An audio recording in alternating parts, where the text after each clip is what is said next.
Assalamualaikum warahmatullahi wabarakatuh.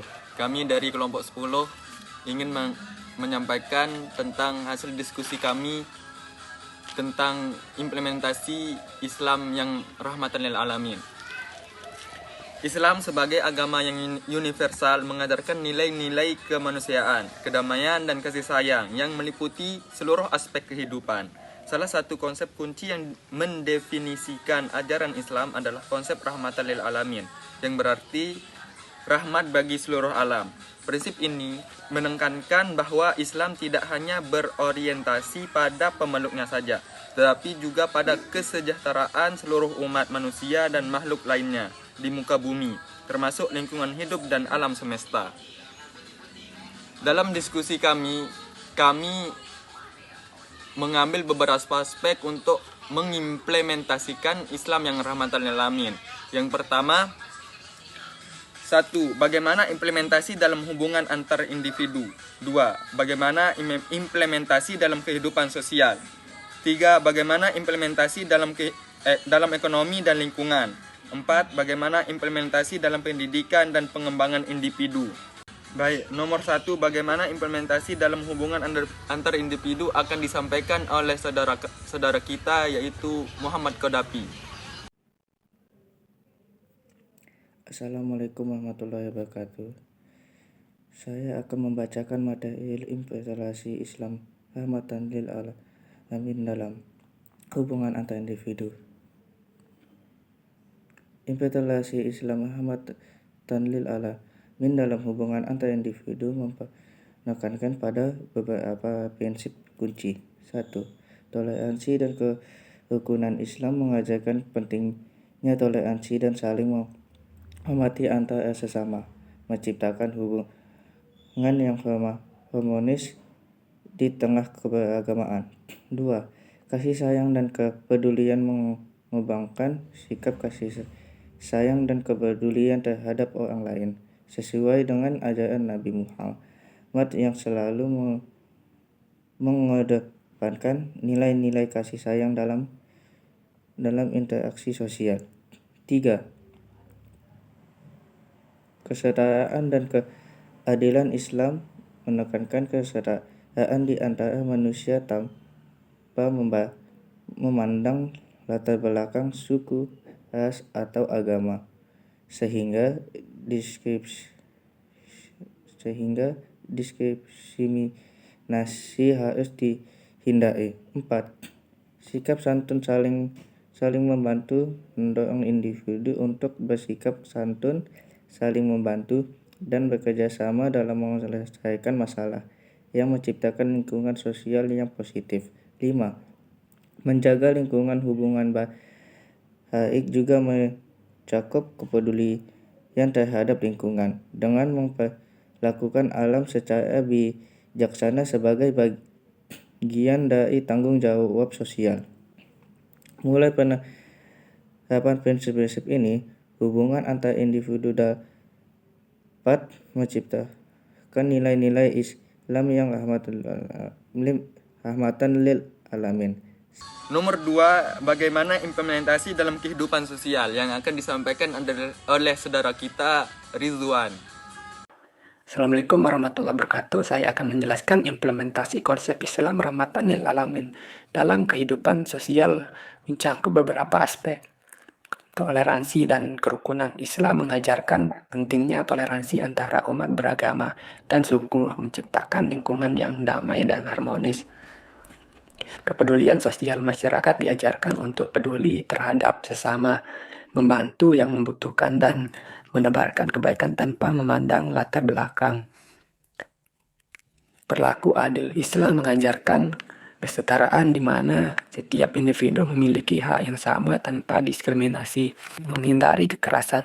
Ajaran Islam melarang tindakan kekerasan dan kebencian, mendorong umat Islam untuk menyebarkan kasih sayang, hubungan dengan alam, menjaga dan merawat lingkungan sebagai bagian dari tanggung jawab sosial, menciptakan keseimbangan antara manusia dan alam. Melalui prinsip-prinsip ini, Islam berfungsi sebagai ranah bagi seluruh alam, membangun masyarakat yang sejahtera dan harmonis. Sekian, Assalamualaikum warahmatullahi wabarakatuh. Nomor 3 yaitu bagaimana implementasi dalam ekonomi dan lingkungan yang akan disampaikan oleh saudara kita Faisal Wabi dari semester 5. Assalamualaikum warahmatullahi wabarakatuh. Baik, selanjutnya saya akan menyampaikan materi tentang implementasi Islam rahmatan lil alamin dalam ekonomi dan lingkungan.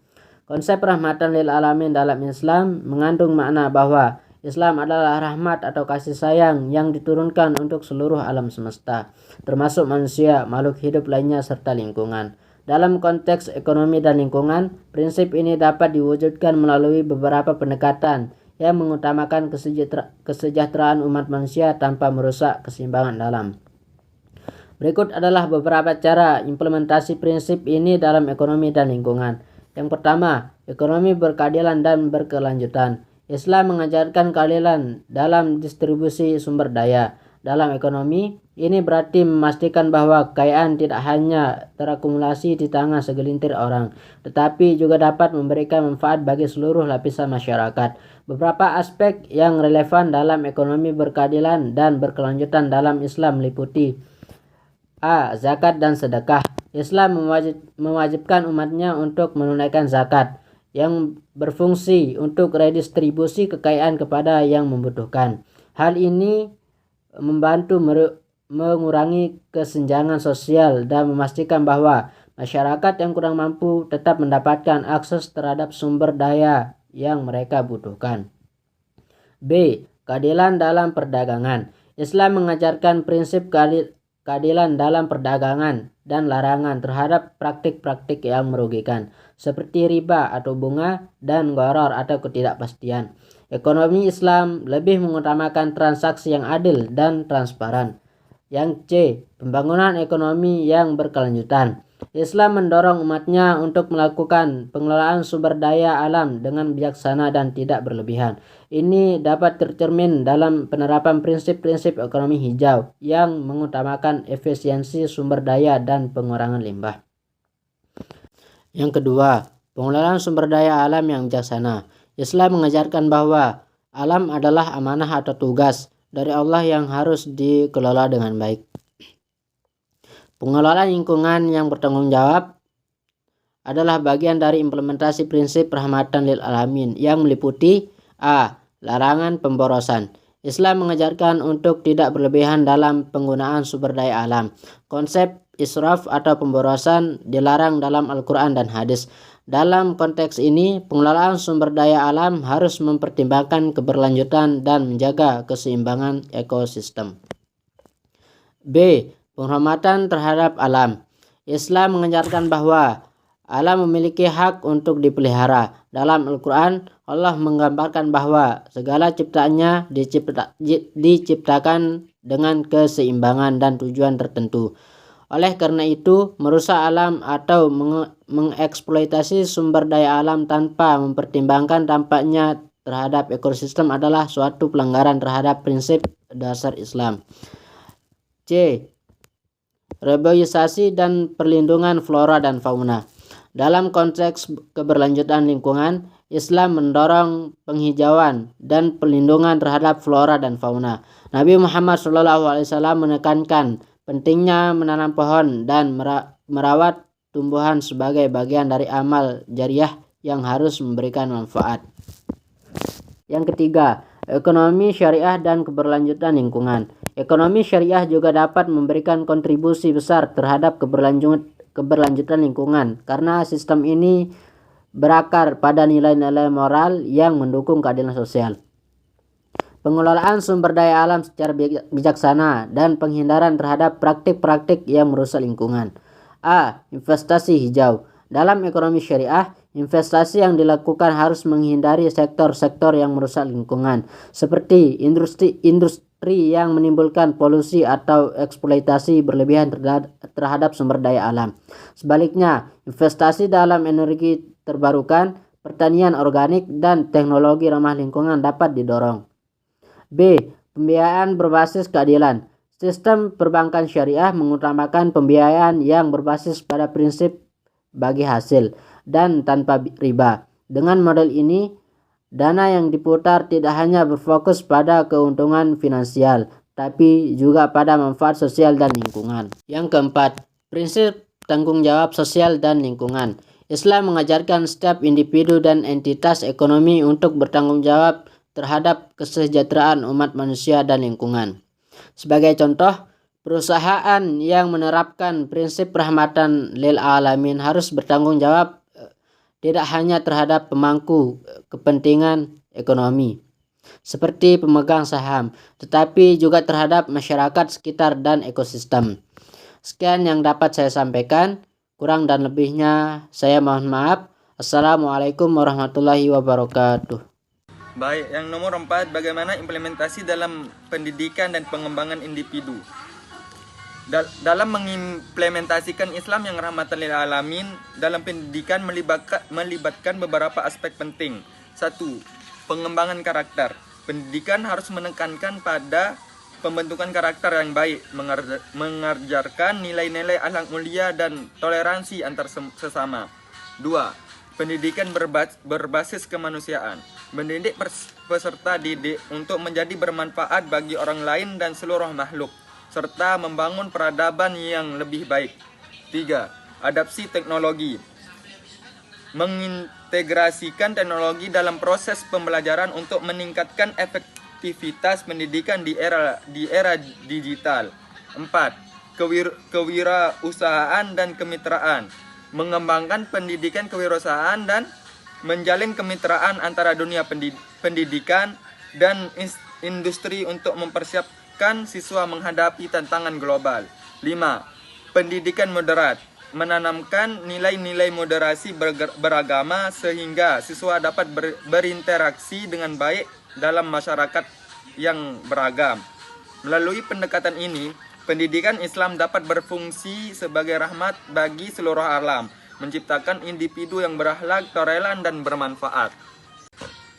Yang kedua, implementasi Islam rahmatan lil alamin dalam pengembangan individu mencakup beberapa aspek penting. 1. Pendidikan karakter. Mengembangkan karakter yang seimbang antara kecerdasan intelektual, emosional, dan sosial sehingga individu dapat berkontribusi positif dalam masyarakat. 2. Nilai toleransi dan moderasi. Menanamkan nilai-nilai toleransi, keadilan, dan moderasi dalam beragama untuk menciptakan individu yang mampu hidup harmonis dan dalam masyarakat yang majemuk. 3. Kepedulian sosial. Mendorong individu untuk aktif berpartisipasi dalam kegiatan sosial, membantu sesama, dan menjaga lingkungan sebagai bentuk pengalaman ajaran Islam. 4. Pengembangan potensi diri. Memberikan ruang bagi individu untuk mengembangkan potensi diri secara holistik, baik dalam aspek akademik maupun moral, sehingga siap menghadapi tantangan kehidupan. 5. Penerapan etika dan moral. Mendorong individu untuk menerapkan etika dan moral yang luhur dalam setiap aspek kehidupan sehari-hari, menjadikan mereka teladan bagi orang lain. Melalui pendekatan ini, individu diharapkan dapat menjadi agen perubahan yang membawa rahmat bagi seluruh alam. Kesimpulannya adalah cara simpel untuk mengimplementasikan rahmatan lil alamin adalah dengan mencontohi semua perilaku dan perkataan Nabi Muhammad SAW. Allah Subhanahu wa taala berfirman dalam surat Al-Anbiya ayat 107 yang berbunyi wa ma arsalnaka illa rahmatan lil alamin, yang berarti kami tidak mengutus engkau Muhammad kecuali sebagai rahmat bagi seluruh alam.